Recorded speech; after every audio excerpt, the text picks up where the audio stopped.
해주시고요. 금주 우리 반찬 당번은 우리 송승현 집사님 수고해 주시겠습니다. 우리 하나님 말씀 시간 보시겠습니다. 마태복음입니다. 마태복음. 이 시간에 잠깐 지금 화장실 가신 것 같은데요. 우리 그 박미은 우리 성도님 한 3개월 만에 오셨어요. 그 어머니 간병하시다가 이제 그 대전으로 다시 오신 것 같아요. 오시자마자 강원도에서 오시자마자 지금 이렇게 교회로 오셨고요. 또 오늘 이렇게 귀한 시간 내주셔서 함께하신 우리 권사님이신지 예, 오늘 너무너무 감사드립니다. 우리 환영하고 축복합니다. 예, 감사합니다. 하나님 말씀 봅시다. 마태복음 7장 12절 한 절 말씀입니다.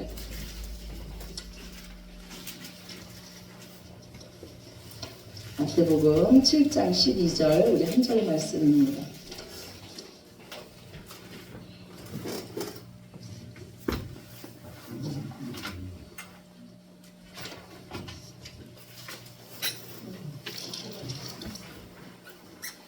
마태복음 7장 12절 예.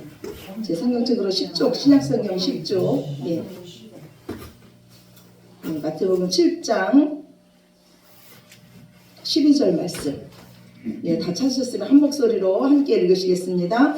그러므로 무엇이든지 남에게 대접을 받고자 하는 대로 너희도 남을 대접하라. 이것이 율법이요 선지자니라. 아멘. 예. 요즘은요 카페인 스트레스를 받는 시대라고 합니다. 카페인 스트레스가 무슨 말씀인지 혹시 아시는 분 계세요? 카페인 스트레스는요 카카오 스토리, 페이스북, 인스타그램 그 SNS에 올라오는 그 사진들을 보고 그 다른 사람들이 스트레스를 받는다 그래요. 예, 다른 사람은 다 행복해 보이고 다른 사람은 아무 문제가 없어 보이는데 왜 내 모양은 이럴까? 예, 그러면서 거기서 스트레스를 받는데요. 그래서 그 스트레스를 해소하고자 옆에 있는 사람들에게 더 기대를 했다가 오히려 더 스트레스를 받는데요. 우리는 생각하기를요 옆집은 아무 문제 없지 나만 이렇게 문제가 있지 이렇게 생각하기가 쉬운데요 문이 닫혀 있어서 안 보일 뿐입니다.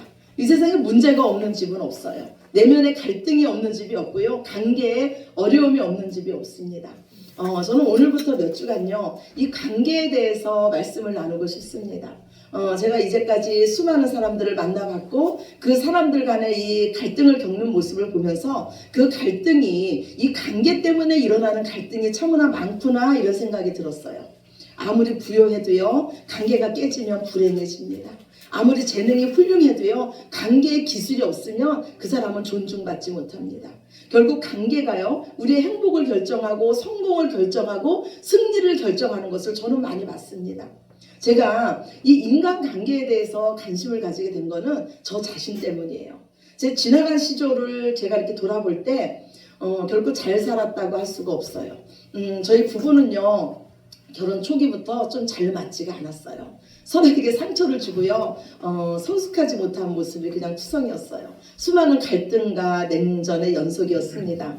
많은 부부가 그렇듯이요 그냥 포기하다시피 하고 그냥 살았어요. 그런데 이거를 그냥 살았는데 어느 날 제 감정에 좀 이상 신호가 온 거예요. 근데 이거를 다른 사람들은 뭐라 그러냐면 갱년기가 왔다 그랬어요. 그래서 저는 저 자신의 그 인생에 대해서 다시 한번 생각해 봤습니다. 하나님께서 허락하신 가정이고 하나님께서 허락하신 시간인데 왜 나는 이 시간 동안 행복한 삶을 살지 못했을까?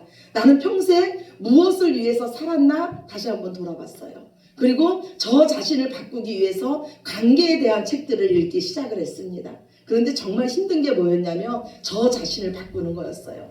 여러 책을 읽으면서 제가 느낀 거는 문제는 저한테 있던 거였어요. 제 손에 가시가 박혀 있으면요 아무리 상대방이 선한 의도로 악수를 청해도요 제 손은 아파요. 먼저 우리가 관계를 회복하기 위해서는요 나 자신을 이해하는 것이 먼저 필요합니다. 좋은 사람을 만나는 거 정말 중요해요. 그런데 더 중요한 거는요 그 만남을 유지하는 거예요. 완벽한 배우자를 만나는 거 정말 축복된 일입니다. 그런데 더 중요한 거는 두 사람의 관계를 잘 유지하는 거예요. 훌륭한 목회자를 만나고 믿음이 좋은 성도들을 만나는 거 정말 너무 아름다운 일이에요. 그런데 그거보다 더 중요한 것은 목회자와 성도 간의 그 믿음 안에서 관계를 잘 유지하는 거예요. 이제 우리는요, 몇 주 동안 이 관계에 대한 말씀을 나눔으로써 더 성숙한 인간관계가 되기를 간절히 원합니다. 아멘. 지금의 이 갈등을 통해서요, 더 깊은 관계가 맺어지는 귀한 기회가 되기를 간절히 축원합니다. 아멘. 오늘 본문 말씀은요, 예수님께서 우리에게 주신 말씀이에요. 황금률의 말씀이라고 합니다. 황금률 말씀이란 건요, 이 말씀이 황금처럼 귀하다는 말씀이에요. 무엇이든지 남에게 대접을 받고자 하는 대로 너희도 남을 대접하라. 이것이 율법이요 선지자라고 말씀하십니다. 이 말씀이 구약의 모든 것을 요약한 것이고 구약의 지혜고 구약의 삶의 원리라는 거예요. 무엇보다도 관계가 중요하다는 말씀입니다. 여기서 먼저 중요한 거는요, 내가 무엇을 대접받고 싶어 하는지 나 자신을 아는 것이 먼저 중요해요. 저는요, 가만히 뒤돌아보면요, 그런 말을 제가 참 많이 했어요. 저는 스트레스를 받지 않습니다. 저는 잘 상처를 받지 않아요. 이런 말을 참 많이 했는데요, 제가 책을 읽으면서 느꼈어요. 제가 상처가 참 많은 사람이구나. 특히 제가 목회를 하면서 상처를 참 많이 받았구나. 그런데 그거를 애써 감추려 했구나. 왜요? 제 자존심 때문에요. 그만한 일로 나는 상처받지 않아. 나는 괜찮아. 그런데 제 마음에 저도 모르게 쌓인 상처는요, 저도 모르게 제 마음의 문을 닫게 만들었어요. 나는 더 이상 같은 일로 상처받지 않을 거야 하면서 관계에 벽을 쌓기 시작했습니다. 그리고 저는요, 나는 이렇게 대접받고 싶어? 이렇게 말할 용기가 없었어요. 저는 지금 나 자신은 지금 그것 때문에 자존심 상했어? 이렇게 말할 용기가 없었습니다. 이 목회자라는 이 자존심 때문에 진실을 볼 수 없게 제 눈을 가렸습니다. 그리고 저는 항상 상처받을 때마다 제 상처를 합법할 그 대상을 찾기에 바빴습니다. 너 때문이라는 겁니다. 당신 때문이라는 겁니다. 그래서 저는 항상 저만 상처받았다고 생각했어요. 왜냐하면 제 입장에서 보면은 항상 제가 옳았기 때문이에요. 그래서 저는 항상 희생양이었고 저에게 상처를 입힌 다른 사람을 저는 비난하기에 바빴습니다.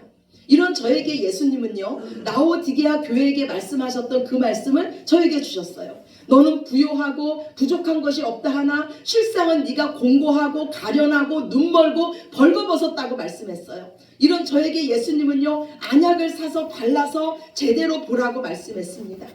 예수님은 우리의 이 실체를 정확히 보기 위해서 우리 삶에 시험을 허락하십니다.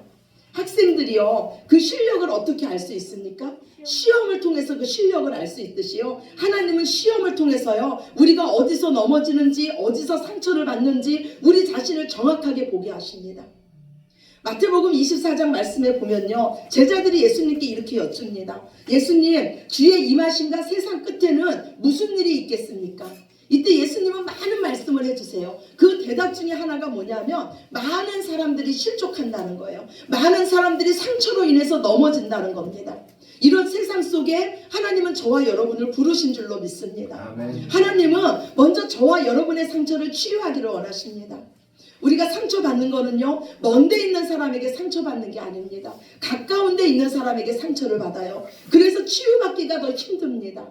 다윗도요, 가까운 친구에게 내가 상처를 받았다고 말하고 있습니다. 오늘 주보 뒤에 보면은요, 주보 첫 번째 말씀이 있어요. 시편 55편 12절에서 13절 말씀입니다.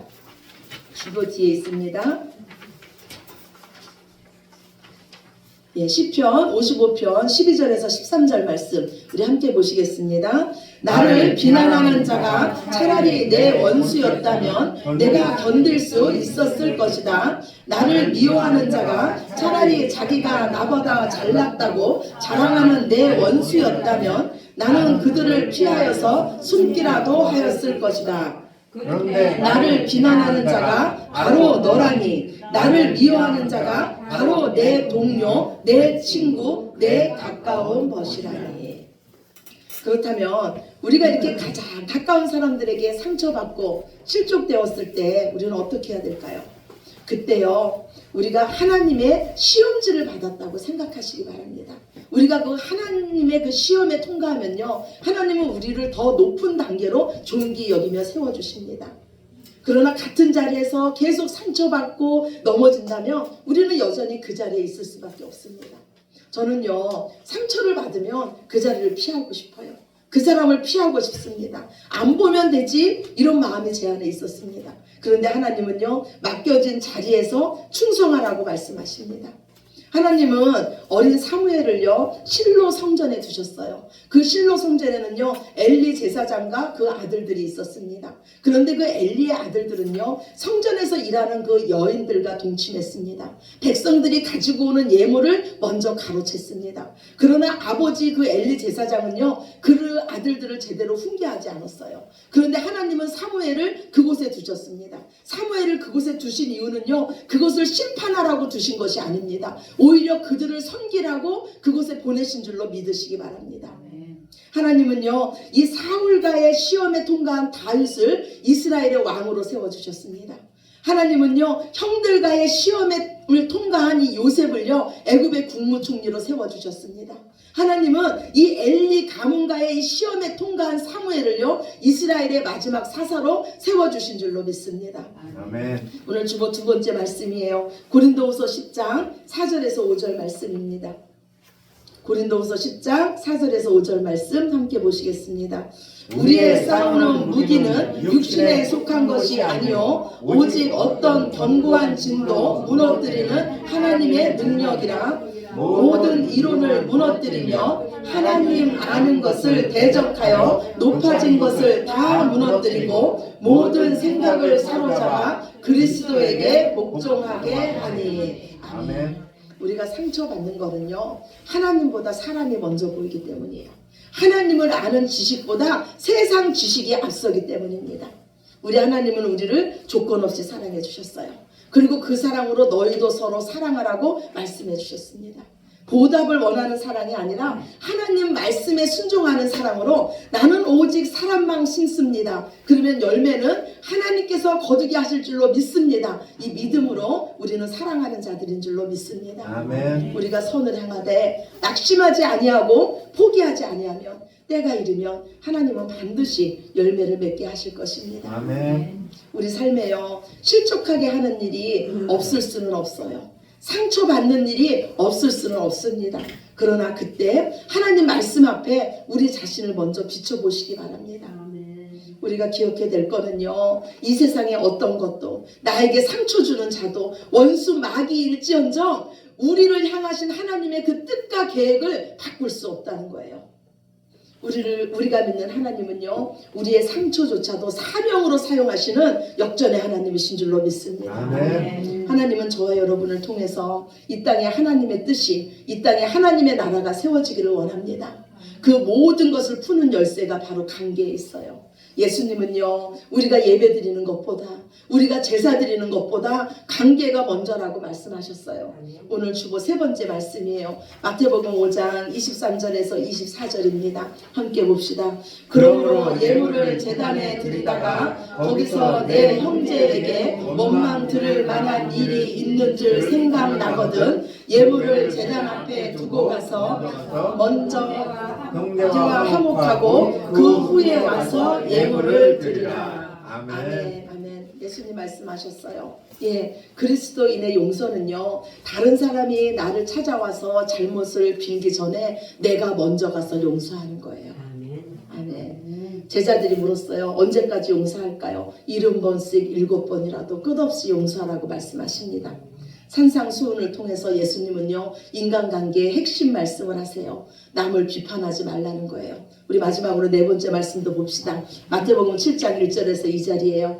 비판하지 말라. 너희의 비판하는 그 비판으로 너희가 비판을 받을 것이요 너희의 헤아리는 그 헤아림으로 너희가 헤아림을 받을 것이니라. 아멘. 예, 예수님은요 이 황금률과 산상수훈의 말씀을 통해서 인간관계의 법칙을 말씀하세요. 그건 뭐냐면 바로 심은 대로 거둔다는 거예요. 우리가 정말로 대접을 받고 싶으면 그 대접받고 싶은 대로 먼저 다른 사람을 대접하라는 거예요. 비판을 받지 않으려거든 비판하지 말라 하세요. 존경받고 싶으면 먼저 존경하라는 거예요. 이해받고 싶으면 이해하고 사랑받고 싶으면 먼저 사랑하고 용서받고 싶으면 먼저 용서하고 칭찬받고 싶으면 칭찬하고 인정받고 싶으면 먼저 인정을 하는 거예요. 하나님은요 우리의 모든 상처를 치유하기를 하세요. 하나님은요 우리의 모든 상처를 끌어안으십니다. 하나님은 우리 아버지세요. 언제나 우리 하나님은요, 우리를 격려하시고 위로하시고 아직도 기회가 있다고 우리에게 말씀해 주시는 우리 아버지입니다. 아멘. 우리는요, 상처받은 그 모습대로 살면 안 됩니다. 우리 동물의 왕국 같은 거 여러분 보셨습니까? 동물의 왕국 보면요, 큰 짐승이요, 그 약한 짐승을 잡아먹는 거를 본 적이 있어요. 그런데 어떤 짐승이 잡아먹힙니까? 상처받은 짐승이에요. 상처받아갖고 무리에서 이탈된 짐승이 그 큰 짐승의 발이 되는 것을 볼 수가 있어요. 영적 세계도 마찬가지입니다. 우리가 누군가에게 상처받아서 우리가 교회에서 이탈되고 믿음의 성도의 이 관계에서 이탈된다면 우리는 마귀의 발이 될 수뿐이 없습니다. 많은 사람들이 외로운 거는요, 돈이 없어서 외로운 게 아니에요. 예. 많은 사람들이 빈곤한 거는요, 정말로 이 관계의 그 어려움 때문에 많은 사람들이 빈곤합니다. 그래서 하나님은요, 너희가 먼저 사랑하라고 말씀하세요. 하나님께서 우리에게 이 관계에 대한 말씀을 주시는 거는요, 남에게 대접을 받고 싶은 대로 너희가 먼저 대접하라는 거예요. 즉, 이 관계의 핵심은 섬김에 있습니다. 예수님이 이 땅에 오신 이유도요, 섬김이었어요. 섬김은 다른 사람을 조종하는 게 아니에요. 섬김은요, 다른 사람의 문제를 해결해주고 다른 사람의 필요를 채워주는 거예요. 다른 사람의 아픔을 치유해주고 서로 상처를 치유해주는 게 섬김입니다. 그래서 사랑의 절정은 섬김에 있습니다. 우리가 정말 내가 대접받고 싶은 것이 무엇인지를 먼저 깊이 생각해 보시기 바랍니다. 그리고 내가 대접받고 싶은 대로 먼저 다른 사람을 대접해 주시기를 바랍니다. 아멘. 무엇보다도요, 우리 인간관계에서 이 관계를 우선순위에 놓으시기 바랍니다. 벽을 쌓는 인생이 아니라 다리를 놓는 인생이 되시기 바랍니다. 사랑과 이 갈등을 두려워하지 마시고 기쁜 갈등 중에서 인간관계의 법칙을 터득하시기 바랍니다. 이제 선택은 우리에게 주어졌습니다. 계속 상처받는 그 자리에 남을 것인지 아니면 상처를 그리스도의 사랑으로 치유하는 사명자로 설 것인지는 이제 저와 여러분의 몫입니다. 하나님과의 관계, 나 자신과의 관계, 그리고 이웃과의 관계를 말씀 안에서 잘 정립함으로써 하나님의 풍성한 축복의 주인공이 되시는 저와 여러분 되시기를 예수님 이름으로 축원합니다. 아멘. 아멘. 우리 기도드리겠습니다. 사랑의 하나님, 감사합니다. 이 땅에서 가장 귀한 복은 하나님과 우리가 관계가 맺어졌다는 것입니다. 하나님이 우리 아버지 되셨다는 것입니다. 그리고 그 하나님께서 이제 우리 인생을 주관하시고 우리의 모든 것을 살피신다는 것입니다. 아버지 말씀하시기를 내가 먼저 너희를 사랑했으니 이제 너희도 가서 먼저 사랑하고 먼저 용서하라고 말씀합니다. 이 사랑과 용서의 근원은 오직 하나님의 사랑에 있습니다. 더욱더 하나님과의 관계를 잘 갖게 하여 주시며 그 관계 안에서 풍성한 은혜를 누리게 하시고 그 사랑 안에서 원수가 없는 삶, 이 세상에서 미운 자가 없는 삶, 먼저 용서하고 이해하는 인간관계에 놀라운 자들이 되게 하여 주시옵소서. 아멘. 그래서 그 관계를 통해서 많은 영혼들을 주께로 이끌게 하여 주시며 그 관계를 통해서 그곳에서 하나님 나라가 이루어지게 하여 주시옵소서. 아멘. 모든 영광을 아버지께 올려드리며 사랑이 많으신 예수님 이름으로 기도드렸습니다. 아멘. 아멘. 시간은 다 같이